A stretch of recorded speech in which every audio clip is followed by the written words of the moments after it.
All right, everyone ready? All right, I can tell by the enthusiastic yes that we are, therefore I will call to order the study session here. Welcome, everybody. We have 2 items on the agenda this evening. First up, we will go with item 1, DR 25161, tracks at Cooley Station, and welcome up the one and only Mr. Keith Newman. Chair, I need to excuse myself from this. Yes, sir. Thanks, Brian. Commissioner Anderson.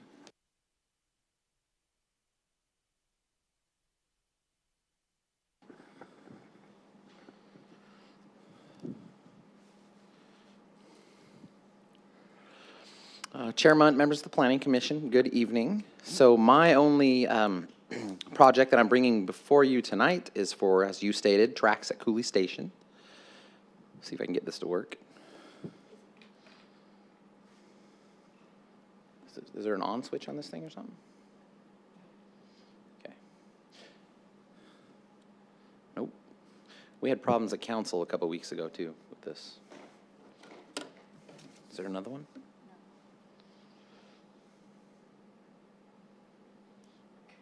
Is that it?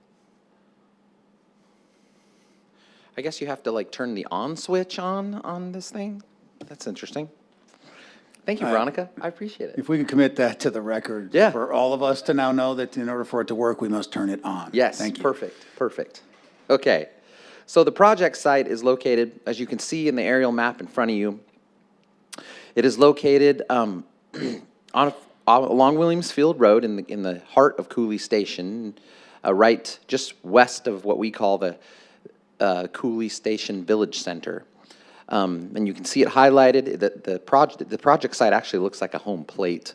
I've urged the applicant several times to change the name of the project to the home plate, but they won't listen to me.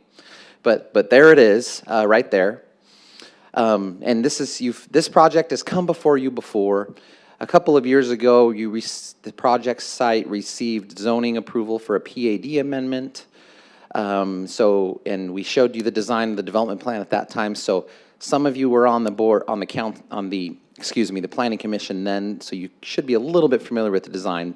As soon as we go over that, I'll show that to you in just a minute. But a little bit of Cooley Station context. As I said, this is just west of the main area of Cooley Station, the retail and commercial portion, which we call the Village Center. And you can see the site highlighted. There is a couple apartment complexes across the street. Immediate to the east is parcels 20 and 21, which that design is no longer, that's an old design. I'm just showing it to you for context. That design never got approved. But there is Verde at Cooley Station development further to the east with a lot of retail. Then you have some more apartments south of that. You have the Fry's Marketplace with retail shops and some apartments and some loft units approved across the street from Verde at Cooley Station, and just so I just wanted to show you some context. And then there's single family in the immediate area as well. And this is all north of the railroad tracks on the south side of Williams Field Road. As far as the request before you tonight, the applicant is obviously requesting design review approval in the future to construct a new 568 unit apartment complex on a site that's about 20 acres in size, and that's net acres. So the site plan, here's the site plan, which some of you may be familiar with. 568 units, like I stated. Sorry, that's the gross acreage, 22 acres. And the site has 10 residential buildings, and as you can see on that site plan, you have your main entrance off of Williams Field, and then all that parking, you can see that it leads right to the clubhouse. And then up along Williams Field Road, you have, and the building is hatched, the big, large building. It's a very large building, and it has about 700 feet of street frontage, if I remember correctly. And it's a five-story building with a parking garage in the center of it, where all the residents will have access to their units internally through the parking garage, which has about 600, I believe, parking spaces in it. And then as we move further east along Williams Field Road is another 5-story building, which is much smaller. And then to the south of that, of course, I already talked about the clubhouse. And then you have some additional 4-story buildings south of the clubhouse, and all the rest of the apartment buildings that are the larger buildings are 4-story buildings. Along the eastern perimeter, there are 4 2-story carriage units that have a garage on the ground floor and apartment units on the second floor. And then in the far south corner of the building, right where it comes to a point, are a couple of garage buildings. The site also contains, it's about 22 dwelling units per acre, 22.6, about 1,100 parking spaces. The other access location to the site is along that southern boundary off of Somerton Boulevard, which will curve. Right now, that road doesn't exist. It will be extended from Verde Drive, which is further to the east. The town has a CIP project, and they're going to be building out that about Somerton Boulevard all the way out to Williamsfield Road. So the development will have 2 street frontages. So that's kind of the site plan in a nutshell. I did want to make mention of one item of concern that staff has that we're going to work through this with the applicant. Our fire department / building department brought us up a concern, and I know the applicant has seen these comments and they're working through them. Is fire apparatus access. We have some fire apparatus access issue. There's a lot of canopies, parking canopies, up close to the buildings, on actually all of the buildings, even the 4-story buildings. So they're going to have to make some changes to the fire apparatus access, where they need one whole side of the building to have access where they can put a fire truck so they can get on top of the roof of these tall 4- and 5-story buildings. So we have some issues with that we're trying to work through with the applicant. We're confident we'll be able to solve those concerns. The landscape plan. I know it's kind of hard to see, but a majority of the landscaping, which there's 44% landscaping, a lot of it along the perimeters of the site and within the parking areas and along the parks and around the 2 amenity areas. There's 2 amenity areas with 2 pools. And this development actually has, for a 568-unit apartment complex, has more amenities than I've pretty much ever seen for an apartment complex of this size. It has an indoor clubhouse with indoor pickleball courts, indoor basketball courts, weight rooms. It has outdoor 2 pools. It has outdoor tennis courts, outdoor basketball, outdoor pickleball courts. I think it has a volleyball. It has a lot of amenities, this development does, more than we typically see for any apartment complex. So we're very thankful for that. Here's the open space plan that shows you where all those open spaces are, including the clubhouse. So you can see that this exceeds the 40% open space that's required by code. The building elevations. So this is one of the items that I just wanted to bring up, these elevations to you to kind of show them. There's quite a few of them. The design of the buildings, there's 6 types of residential buildings. This one's type 1. There's kind of a key map on the site plan that or on each page that shows you where they are. So these elevations, a lot of wall plane movement, brick materials, of course stucco. They have like 3 different types of styles of brick, and of course the Cooley Station brick, which we call it's Fuego red brick, is on these buildings as well. Not necessarily as much on this building, but on some of the other buildings, there's a lot of the Fuego red brick and other types of brick. The paint colors, most of them are fairly typical of Cooley Station, but I did want to bring up, there are a couple of paint colors that I mentioned in the staff report that we have some concerns with, and we wanted your feedback on that today. That's the pinkish looking color, which is actually called Redbud, and then the yellow color, I think it's called Butter Up. Those 2 colors are not colors that we typically see in Cooley Station, especially in the Village Center area. I know that there is an apartment complex across the street that has a maroonish, reddish type color. I can't remember the name of it off the top of my head, but that's more of a reddish maroon color. This is more pink, and it's very bright, so we're concerned with that. It's a color that doesn't exist anywhere else in Cooley Station. So we have made a recommendation to the applicant, or we've requested that they eliminate that color and the yellow color and use more warm earth tone colors that you see that are found in other places in Cooley Station in the Village Center. So we would like your comments on that. But other than that, the design we think it's very good. And I'll show you some of these other buildings. Here's one of the elevations that has a lot of that brick and that Fuego red brick that I'm talking about that's typical of Cooley Station. A lot of, like I said, lots of wall plane movement and different finishes and really good cornices. So we think these designs of these buildings are pretty good. So I'll just go through these. There's quite a few of them.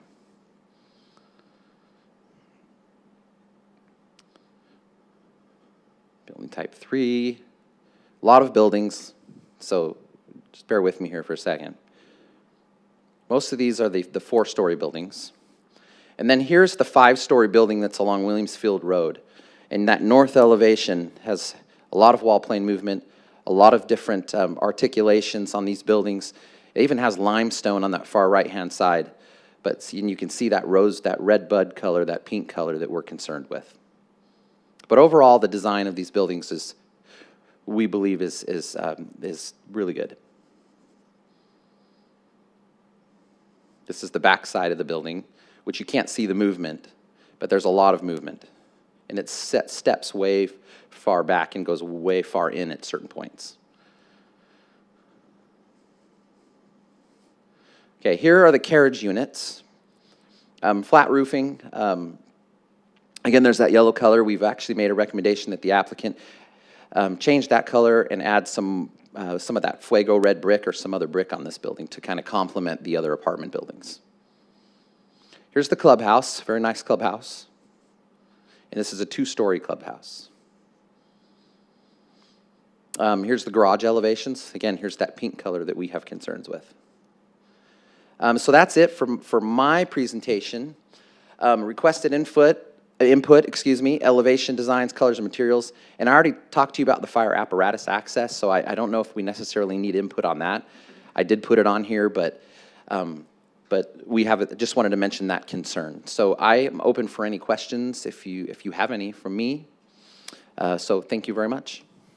Thank you, Keith. It's a wonderful presentation, as always. And so we need a couple questions or comments. I'd like to see who'd like to get it started. Maybe talk about the warm butter color or some other. Commissioner Gage, is that, or Commissioner De Urbina? Go ahead then. Yeah. Yeah, I agree with you 100%, Keith, on that red bud. I think it would get old, and it's way out of place, and I think you should do your best to try to convince them to do something differently. My questions don't really relate to what your concerns are. You know, if you know that I'm on the Planning Commission, I get asked all the time about the water issue in apartment buildings. Now we have another 568 units coming into Gilbert. My question is, do we do demographic studies to see if these units are full, that are already built? What the flow of people coming into the town of Gilbert? Because we have an abundance of them. And I was just concerned if there's any kind of studies required by the developer to prove that this is going to be full and it's adequate for where we need to be now and in the future. Chair Munt, Commissioner De Urbina, we don't do those studies typically. We rely on the applicant to do those internal studies on their own. We don't request that they provide that information. We can in this situation if that's something that the commission feels is necessary, but we typically don't require the applicant to provide us studies on vacancy rates on apartments and whether or not they're viable or needed in this particular area. Well, I think it'd be a good idea for them to do that, but then, again, they're the ones that are liable if the buildings don't get filled up. Correct, So, that's correct. yeah, so then again, you got a lot of aggressive developers out there and a lot of bankers that want to lend money at a higher interest rate, so it's a nice balance that we have to meet. So, Thank you. Thank you. Thank you, Commissioner. Commissioner Gage, would you like to go ahead now? Thank you. Thank you, Chair. I love color, but not this pink. This is really shocking, and the pink and white garages. I can only imagine what was going through that architect's head when he put this together. It looks like my Barbie playhouse from when I was a child. So I would like to see that changed, please. And then it almost on the elevation of the larger building, it just looks like too many different materials and colors and changes. And I don't know if that was on purpose, but like my eyes don't know what to look at first. Usually we're asking for more and like some variation and this looks like they just put everything in and then it met the guidelines, and it's kind of confusing. So I don't know if there's like a method behind that madness, or what, but the pink is, it was a bold choice. Keith, could you remind us again, what is the name of the pink?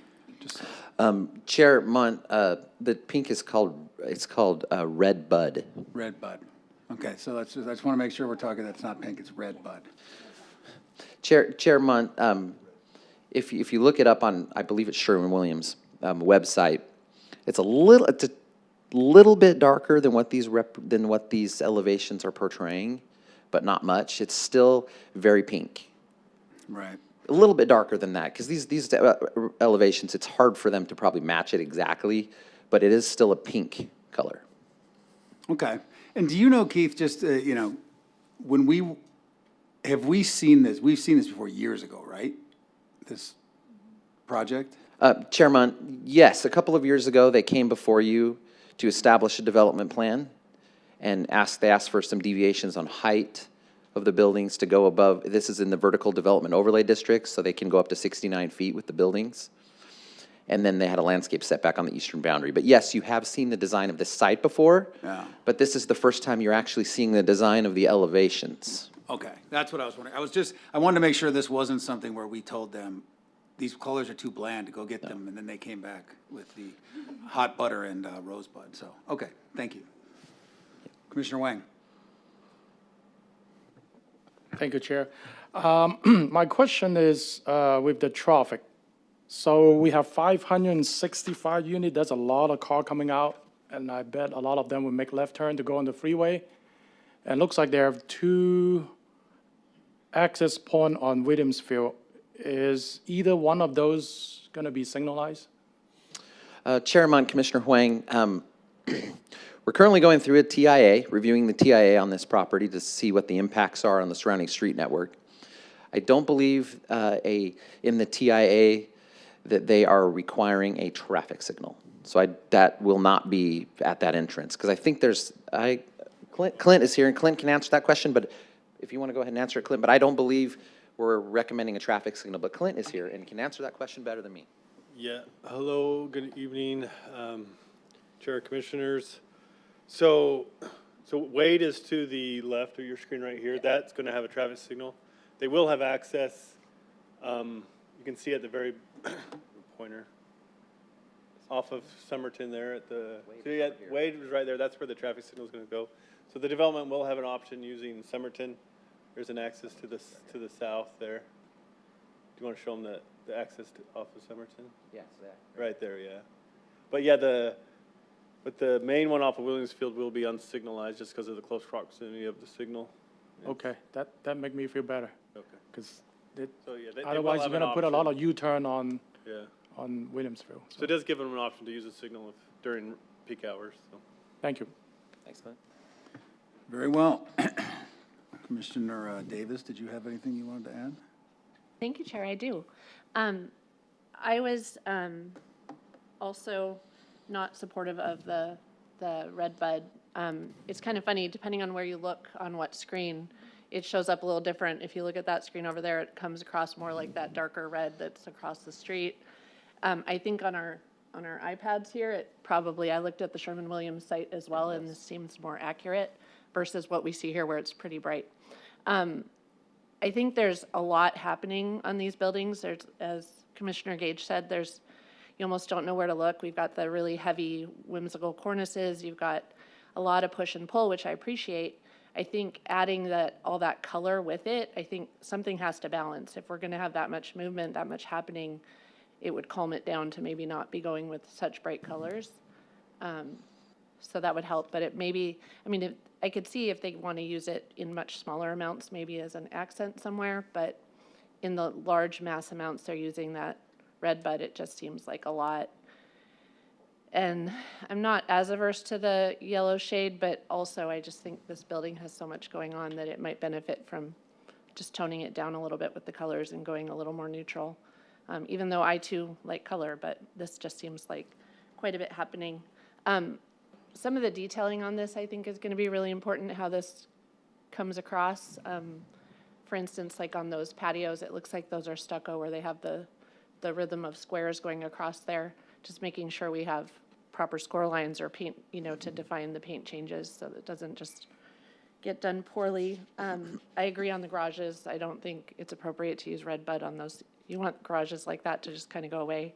I agree with staff that on the carriage buildings, they could probably pick those up a little bit, add a little bit more variation in color, and maybe that's with the brick. And then, let's see.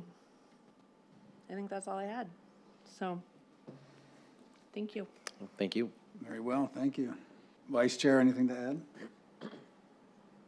I take no position on colors. That, to me, is a commercial decision. If they paint it a bad color, then they're going to have a harder time renting it. And as far as the fire department, I don't even know that we need it. To me, there's times I disagree with them, but the reality is the fire department signs off or doesn't sign off. If they sign off, whether I agree with them or not, it's a done deal. And if they haven't signed off, this project's dead in the water as far as I'm concerned. But that's purely, so I don't take a position on colors, and I don't essentially take a position on the fire department either. In terms of the other question, the use is already entitled, right? So we don't need to waste any time dealing with that, right? Chairman, Commissioner Fay, that's correct. Vice Chair Fay, the use is already entitled. Right, And so- this development plan's already been approved Right. by council, so. So, yeah, essentially, you've got two items that I basically take no position on. Thank you. Okay, thank you. Bold. Thank you, sir. Okay, well, I don't know, I happen to like the rosebud, but I think, that's fine. Anyway, I like the rosebud. And I really like on the left side, on the lower one, where there's the brick on top and then the less colored brick. So I like the use of that brick, and so maybe they can find some ways. I think, I'm sure the architect can find some ways to do something with that. But other than that, I think it's a great job, so. The fact that the least color-coordinated member of the planning commission is the only one who likes the colors, probably the most stinging indictment of the color we've heard tonight. Yeah, and I don't think that, as commissioners, we have HR, but if there were, I would probably ask them to check that. But anyway, hopefully that's all you needed, Keith, and, if you need anything else, let me know, but otherwise, thank you, sir. All right, that's it. I think you guys did a great job. Thank you. I appreciate it. All right, thanks. Okay, moving right along into item number 2, Z2601 LDC text amendment for data centers. And we get to hear from Mr. Sal DeSanto.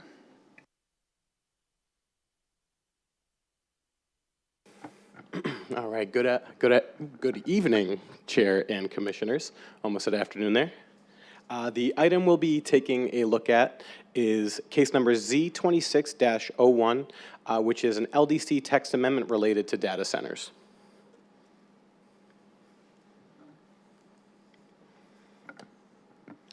So the request we're ultimately searching for tonight is to begin an initiation for the LDC text amendment and also conduct the citizen review. But I wanted to provide a little bit more detail as to what sections we are anticipating amending for the language for data centers. And essentially, what we're trying to accomplish here is to, establish new data center development standards that we can apply in the LDC for future development. Those sections we're looking at is terms, the base zoning districts and use regulations, the employment districts, and additional use and site regulations. So I also wanted to add this slide as to, why we're starting to begin this discussion associated with data centers. Through, the last few years, we've definitely grown in our development needs for internet-based services, and data centers being one of them.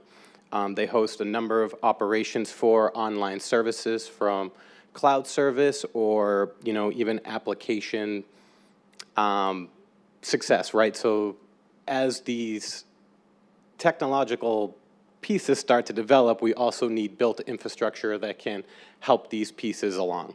So the first piece was, recognizing that these infrastructure needs are growing and needing to establish standards for these forms of development. The other piece of that is also balancing this new form of infrastructure with the community members in mind.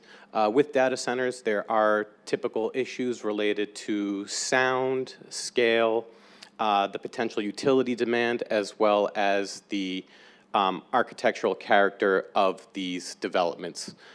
Because they're typically unmanned, can range in size, and are just essentially looking like employment development without the amount of employees on site. We're also looking to establish these clear standards and predictable standards for when these applicants and developments decide to move forward with something like this. They have a base guideline of what the town is expecting and anticipating. Another piece is also ensuring compatibility with the surrounding neighborhoods. We want to establish standards that allow data centers to operate effectively while protecting nearby residents and maintaining the community quality of life. And then that last piece also is creating predictability for applicants and the public. Establishing, clear regulations helps developers understand the requirements up front, and it also provides neighbors some confidence in the impacts that town will be looking at. Currently in our code, data centers are only mentioned a couple of times. We have our data center definition, which is shown on screen, and it's also mentioned in our use regulations table, where it is permitted with a conditional use permit in the BP or business park and light industrial zoning districts. Looking at data centers as a whole, staff has identified a few areas that we need to examine and research further to ensure that we're providing the best development standards for the development of these data centers while also protecting the neighbors that surround a proposed project. So one of the first things we want to look at is permitted uses and whether or not data centers should be permitted in all employment zoning districts, limiting it to LI and GI. So there's just some ongoing discussion as to whether or not data centers will be permitted in specific zoning districts. The other piece that we're looking at is a special use permit. As I mentioned, currently our code only requires a conditional use permit associated with data centers, but giving some of the impacts surrounding data centers and practices for establishing substations or SRP areas, those are typically going through a special use permit process, so we figure that data centers would follow the same line of application process. Another big item we're looking at is setbacks associated with data centers. Currently, we're thinking that the buildings themselves must comply with the setbacks associated with the zoning district, but we've also discussed whether or not if any kind of data center equipment related to electrical cabinets, battery cabinets, cooling equipment, generators, if those are shown in proposed structures, we want to ensure that there are enhanced setbacks to protect adjacent property owners. And another area we've been taking a look at is whether or not proposed data centers need to be within proximity to an electrical substation or proposed electrical substation, given the demand needed for this type of use. We've also been thinking about different design and screening requirements, ensuring that these developments do follow through with our employment design guidelines, that all this associated equipment is properly screened from public streets and adjacent properties. We also want to establish a limited height on data centers as well, and we're still in the process of examining, where that number might be. Additionally, we're looking at landscaping requirements and whether or not we want to enhance those depending on the surrounding properties. We've talked about implementing a 35-foot long, 35-foot wide landscape setback adjacent to streets, as well as increasing the setback to 50 feet if the project is adjacent to residential areas.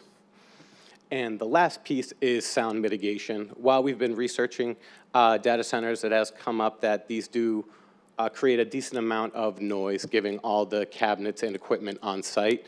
So we thought it might be beneficial to include a sound study with any data center application. As for next steps with this text amendment, following the work session tonight, we will plan for a future Planning Commission hearing.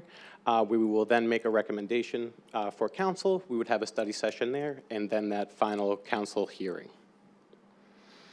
And that brings us to the end of my presentation, and our recommended motion from staff is to, for the Planning Commission to initiate the amendment to the Land Development Code and to conduct a citizen review.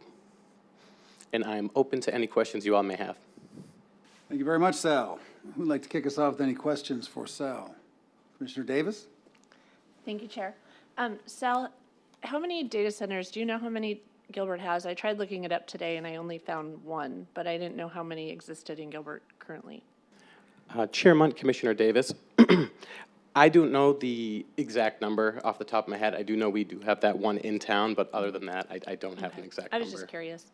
I guess my comments relate to more when you're adjacent to residential. I would caution that you look at that a little further and maybe even go more restrictive. Maybe consider the height adjacent when it's adjacent to residential. I'm less concerned when it's adjacent to other industrial or commercial. But I think consideration of, lowering the building adjacent to residential, because those buildings are massive, they're really long, you can end up with just this huge wall behind residential. 50 feet is really not that far when you consider, where your homes are, what your backyards are looking at. So I think that's something to look at, and then maybe considering that all of that mechanical, electrical equipment goes on an opposite side of the building from residential, so maybe making sure that it's sited in such a way that it impacts the neighbors. Maybe their offices are what's adjacent to residential or something like that.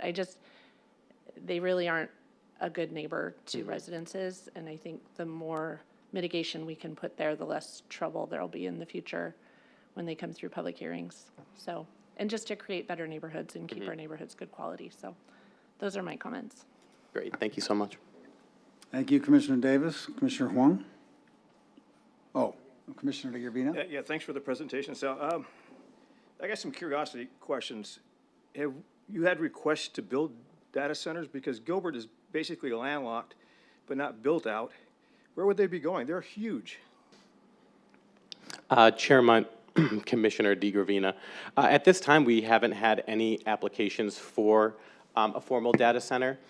We are just anticipating the growth of these uses and trying to establish some of those development standards that if they do decide to come to town, we do have some standards provided in our code to protect neighbors and promote a quality development. But to your question of where they may be located, I don't have an exact answer for you. There are still some vacant pieces, but there are also still the ability to redevelop an existing site where we do have some larger pieces in town of that nature, but nothing in the pipeline yet for a formal application. I'm just thinking, why would someone come here? It's more expensive to do that when they could go further out. The other thing, too, is that your presentation is great. It covered most everything, but I think is critical is everything you covered there is the water and electricity use. It uses a ton of water to keep them cool and a ton of electricity. How are we going to balance that out? Chair Munt, Commissioner DeGravina, and I think that's some information that we're going to dig into a little bit more once we get the ability to initiate the LDC text amendment, because to your point, staff also has some concerns related to utilities, power, water, and we want to ensure that these uses don't create any impacts on the residences of Gilbert. Thank you. Yeah, thank you, sir. Commissioner Huang?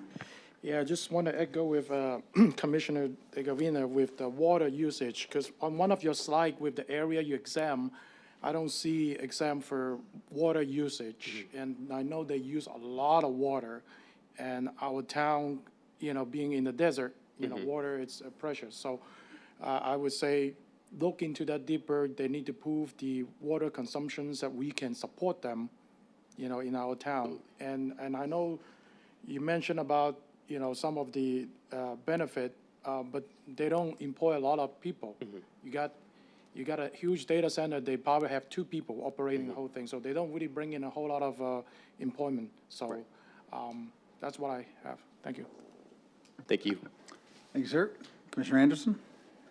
Just great presentation, thank you. Just to kind of throw some information out there regarding the questions on utility usage. So every major development that happens, the owners go and meet with they'll meet with the water service or electric company, and what they do is they get these things called will serve letters. And essentially what they do is they tell the utility company that, hey, we have this development that's going in this area.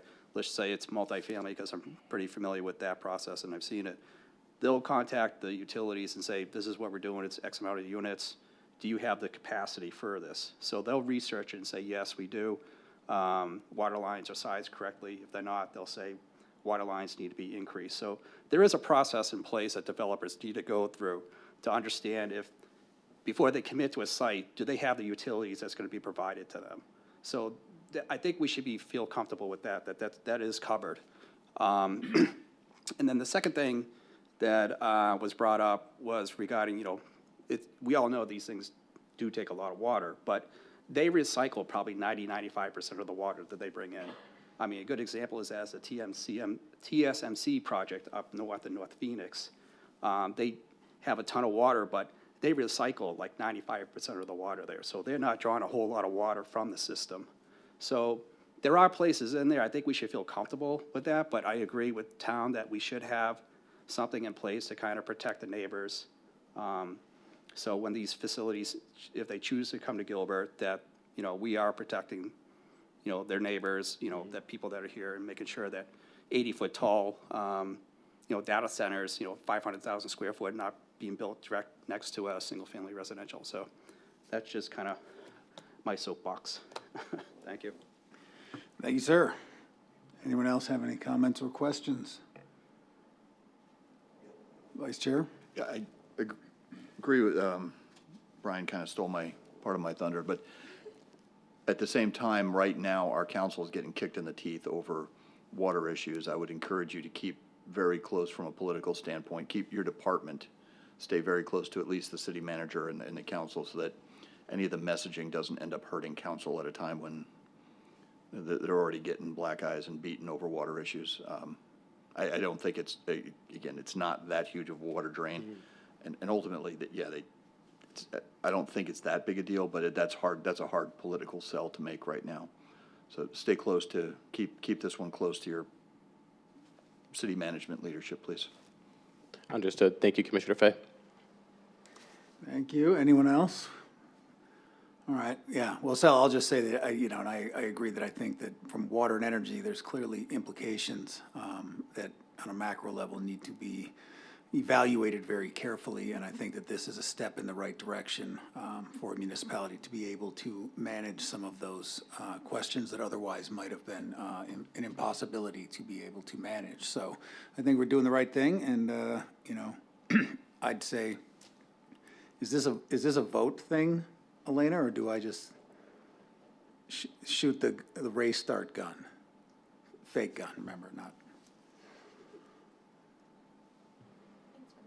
Sorry, if you could open it up for public comment, and then it would just be an initiation. Okay, very good, thank you. All right, well, thank you, Sal. With that, then, I'm going to open it up for public comment. I don't have any cards here. Is anyone in the crowd looking to speak on this matter? Perusing everyone, I don't see any, so I'll close that public comment. Does anyone have any issues with setting up and initiating this citizen review for this? All right, not seeing any then, I will go ahead and initiate citizen review authorization. Okay, very good. Well, thank you all very much. It's always an exciting time to talk about LDC text amendments. And we'll move to item number 3, which is a discussion of the regular meeting agenda. So on our regular meeting agenda, if we take a nice look, we have a consent agenda that is absolutely barren and empty, lonely. And then a non-consent that consists of 2 items. Item 7, DR 2554 NWC Val Vista and Queen Creek, and item 8, DR 2507 Desert Sky Park Phase 2. Anybody have any information other than, I know that on number 7, I think it was, that Sal mentioned that there might be people here to speak on, so I'm assuming that one will stay. Did anyone have any intentions or reasons that they would want to move number 8, or that they wanted to hear it? Okay. Did we have anything that would require number 8, Ashley, that to stay on? No, we would be comfortable with that moving to consent. Okay, then I'll reframe that question. Is anyone uncomfortable with moving number 8 to consent? Well, then consent might be less lonely. Very good. All righty then, we will move on and adjourn the study session, and we'll be back here in 16 minutes for the show. Thank you very much.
Okay, thank you all very much for joining us. I'd like to call to order the regular meeting here. If you would all please, first order of business will be to stand and do the Pledge of Allegiance. Thank you.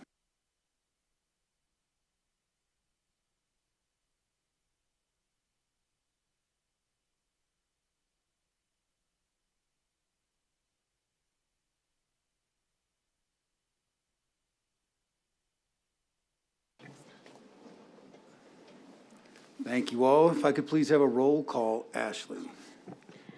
Sure. Commissioner Wong? Here? Commissioner Lyon? Commissioner DeGravina? Here. Commissioner Gage? Here. Commissioner Davis? Here. Commissioner Anderson? Yeah. Vice Chairman Fay? Here. And Chairman Munt. Here. We have a quorum. Thank you very much. Okay, following that roll call, we will go into discussion and approval of the agenda. If you may remember, in the study session preceding this, we discussed this, and there was some discussion of possibly moving number 8 into the consent. For those who joined us, I just want to do a check before we open it. Is anyone here to speak on number 8? Okay. Not looking like it, so it looks like we are open to it, so I would be open to a motion. Chairman, I would like to move to make item 8 into the consent agenda, that is DR 2507, to move it onto the consent agenda or make it into the consent agenda. Very well, we have a motion on the agenda's approval to move item 8 to consent and leave item 7 on the non-consent. Do I have a second? I will second. Second from Commissioner Wong. Please cast your vote.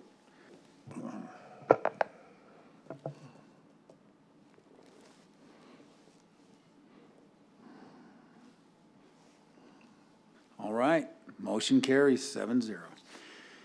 Okay, we got some communications next, coming right up. Item number 5, communications from citizens. At this time, members of the public may comment on matters within the jurisdiction of the Planning Commission. The commission may not discuss items that are not specifically identified on the agenda. Therefore, pursuant to state law, action taken as a result of public comment will be limited to directing staff to study the matter, responding to any criticism, or scheduling the matter for further consideration. I don't have any comment cards. Is there anyone here who wish to speak on things not on the agenda this evening? Okay. Very good, then. We will move on to item number 6 and the report from the Council Liaison on Current Events and Council Member Lyons. Just want to encourage you, all of you, we have a Veterans Softball Day that we're going to be doing February the 17th at 6 p.m. This is for family members. Anybody over 18 years old can participate and give a chance to meet some of the veterans in our community and just kind of network there. So I would encourage you, if you want to come and participate in that, it's free and open to the public, and I think it'll be a good time that evening. And also, it'll give those of you who want to avoid a council meeting an excuse not to be there. That sounds lovely. Heartbreaking too, but all right, thank you very much, sir. Okay, next up, we will move into the public hearing consent. All items listed below are considered the public hearing consent calendar. The commission may, by a single motion, approve any number of items where, after opening the public hearing, no person requests the item be removed from the consent calendar. If such a request is made, commission will then withdraw the item from the public hearing consent calendar for the purpose of public discussion and separate action. Other items on the agenda may be added to the consent calendar and approved under a single motion, similar to what we just witnessed here today. Okay, with that, we have item number 8, which has been moved onto the consent. I will entertain a motion. Chairman Munt, I move to approve the consent agenda consisting of item 8, DR 25-07. Thank you, sir. Vice Chair with the motion, do I have a second? I will second. Commissioner Wong coming through with a second. Thank you, sir. If you could, is there any other discussion? No? Okay, cast your vote.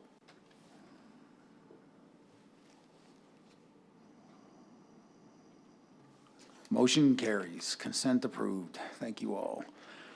Okay, on to the non-consent. Non-consent public hearing items will be heard at an individual public hearing and will be acted upon by the commission by a separate motion. During the public hearings, anyone wishing to comment in support of or in opposition to a public hearing item may do so. If you wish to comment on a public hearing item, please fill out a public comment form found in the back indicating the item number on which you wish to be heard. Once the hearing is closed, there will be no further public comment unless requested by a member of the illustrious commission. With that, we will move into item number 7, DR 25-54, NWC Val Vista and Queen Creek, and everyone's favorite, Mr. Sal DeSanto.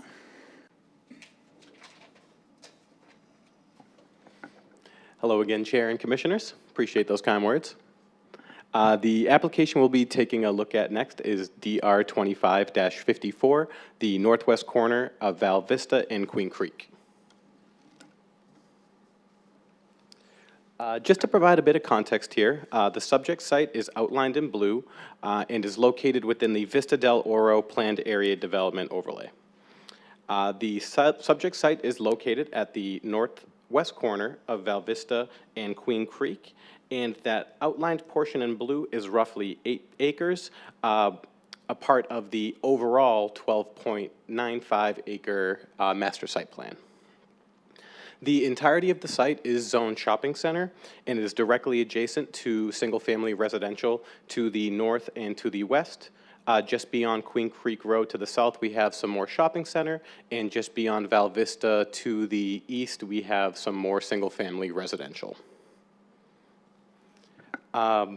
Before diving into the plans, I wanted to provide a bit of timeline of what the original application looked like when the master site plan was amended with Walgreens, and where we are today. So on the screen was that application associated with Walgreens where they made those amendments to the master site plan, establishing 6 pads on the subject site. When the application was resubmitted sometime last year, this iteration on the screen was the site plan that was brought to study session. There was that centralized retention on site. There was an increase of drive-throughs to 5 from 2. There is that addition of a daycare facility centralized there on site, and that drive-through pad up in the northeast corner was closer to that residential zoning district to the north. And here on the screen is the most recent site plan that we have been working on with the developer that we'll be discussing tonight. I just wanted to identify some of those key items compared to the other iteration. The first being is that centralized retention has been removed and has been established elsewhere on site. The Kiddie Academy, or that daycare, has also been transitioned to a major A tenant along that that western property line, which is consistent with the Walgreens approval that came back in 2022. Another thing to add is the orientation of the drive-through facility up in the northeast corner. It has been flipped so that the building and drive-through lane are further away from those residences, creating more of a sufficient buffer there. Another thing to mention as well is there has been a reduction of drive-throughs on site. So in the previous iteration up along Val Vista Drive, we did have 4 drive-through businesses, so that Pad C has been transitioned to a standalone, creating a bit more uniformity for that shopping center zoning district. A lot of the concerns from that previous iteration felt that the shopping center site had been almost separated into individual parcels instead of acting as a true cohesive master site plan. So working with the applicant and establishing that centralized parking, some of those key pieces to the orientation, giving some more breathing room to those neighboring residential developments, we feel that we've hit a comfortable design on the site plan while meeting all of the applicable development standards for the shopping center site. Looking at the landscape plan, the selections for trees and shrubs are consistent with the already existing Walgreens and storage facility located in the master site plan. The types of trees included are Desert Museum Palo Verde, Red Push Pistache, and Evergreen Elm, and some of those shrubs include Red Bird of Paradise, Breaklight Red Yucca, and Rio Bravo Sage. The street themed tree for this area is going to be Chinese Pistache and Evergreen Elm. And I also wanted to make note that there are some SRP easements along Queen Creek Road there that prohibit the ability to make certain plantings there on the street frontage. But working with the applicant, we were able to meet the landscaping quantities up along the street frontage and along the western property line as well. I also wanted to add that the landscape plan looks a little separated than what we're typically seeing, but this master site plan has also developed in a unique way, where typically whoever the first user is in the site is responsible for those site improvements. This one didn't follow that game plan, and with each piece that has been coming through the application process, we're just ensuring that those missing landscape pieces are shown on the updated site plan. So with the Walgreens site and the proposal with this application, all of the street frontages, perimeter areas, and parking lot landscaping have all been implemented on site. Again, just wanting to make reference to the elevations for Walgreens because this is a master site plan, and just wanted to showcase the architectural features for what's existing and what these proposed buildings are going to be looking like. So the first building we have is Valvoline, which is Pad F, which is the building directly adjacent to Queen Creek Road. The proposed Valvoline is roughly 22.5 feet to the top of the parapet and utilizes a mix of EIFS, CMU block, Nichiha, and thin brick. EIFS is the primary exterior material with 2 different shades there to add some contrast, while we also have some Nichiha paneling that is applied to that entry tower feature. And then we also have some thin brick proposed at the foundation of the building, just to provide some contrast as well as a feeling of foundation and grounded to the structure itself. Moving over to Pad D, this is going to be the HTO site, which is a beverage service user. The building uses a similar architectural design, but it is only going to be 19 feet to the top of the parapet. Again, this structure will utilize EIFS as the primary material, while you'll see accent pieces such as composite wood, Nichiha, brick veneer, and some more of that accent block. Although these structures do carry similar materials, colors, we as staff do feel that the differentiation between these pads does create uniqueness while still complementing the master site plan as a whole.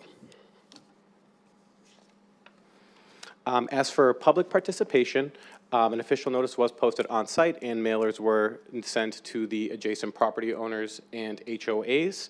Up until roughly noon, 1 o'clock today, we had not received any communications from the public, but like I'd mentioned earlier today, we did receive a call about the proposed project, and some of the concerns were related to existing architecture on site and the uses themselves. And with that, staff is recommending an approval of DR 25-54 to the Planning Commission, subject to the following conditions. And I'm open to any questions you may have. Thank you. Thank you very much, Sal. All right, bringing it up here to podium. Anyone have any questions or comments for Sal? Vice Chair, I see your mic is on. Is that? Oh, That was just hot mic. Okay. No problem. Commissioner Wong? Thank you, Chairman, and thank you, Sal, for the presentation. I remember this case, and I'm really happy to see they turned the drive-through on the northeast corner away from the resident, and also reduce the number of drive-through. I like this design much better than the Pierce one. So with that, no problem with this one. Thank you, sir. Mr. Davis? Thank you, Chair. Sal, I'm looking at the elevations for, it's for pad, not F, I think that was Valvoline, the one up north of Walgreens. And the color material board seems like it has more materials on it than I'm seeing on the building.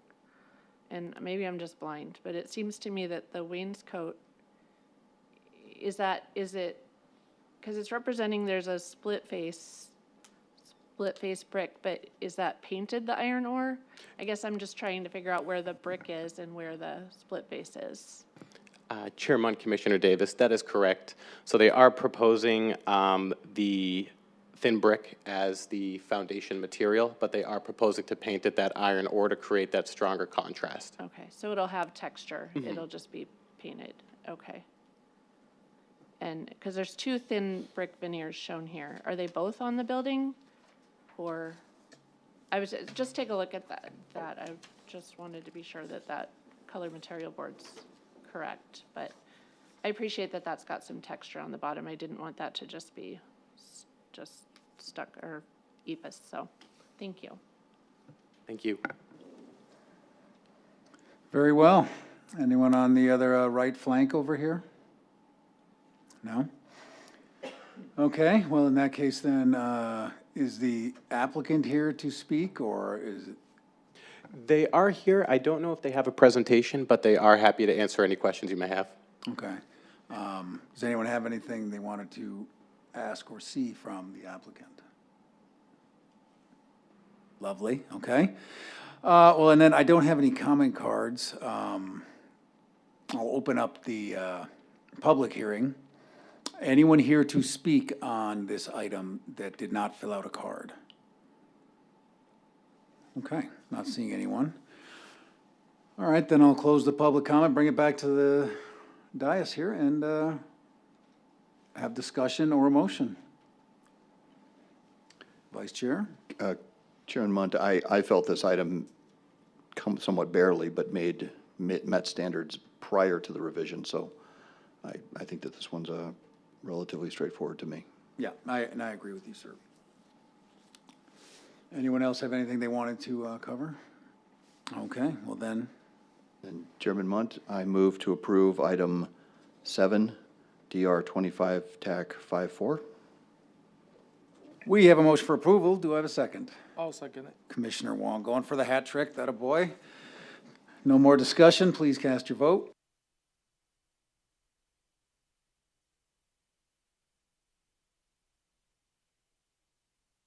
Motion carries 7-0. Thank you very much. Continuing on down the line, here we go into administrative items. And the administrative items are for the commission discussion and action. It is the discretion of the majority of the commission regarding public input requests on any administrative item. Persons wishing to speak on an administrative item should complete a public comment card indicating the item number on which you wish to address. The commission may or may not accept public comment. Scanning the crowd, I don't see anyone that's here, but if you are here to speak on item 9, the minutes, please let me know. Okay. And item 9 then, we'll consider the approval of the minutes from last month, January 7th, 2026. I'm sure we've all reviewed them thoroughly in our package. Does anyone have anything or a motion?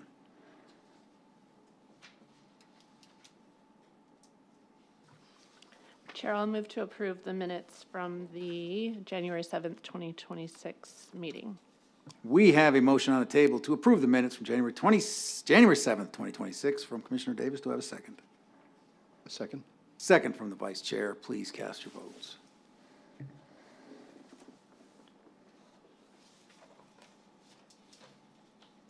Stellar.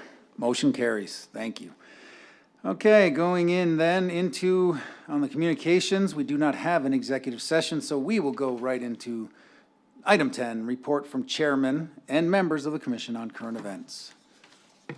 Who's got a current event they'd like to discuss? Nobody. Okay. Usually I would fill this in. I don't have a lot going on, but it's a lovely, lovely time of year here, and, you know, enjoy it while you can, because it's going to get hot soon enough. And other than that, you know, I don't have much else to add. So then we'll go to Ashley on item 11, report from the Planning Services Manager on current events. No current events from me either, but thank you for your service tonight. Always a pleasure. Thank you, Ashley. Okay. Well then, I'll open it up to a motion to adjourn. Oh, I'll make a motion to adjourn. we have a motion from Commissioner Gage to adjourn the meeting. Do I have a second? Second. Second from the Vice Chair. Please cast your votes.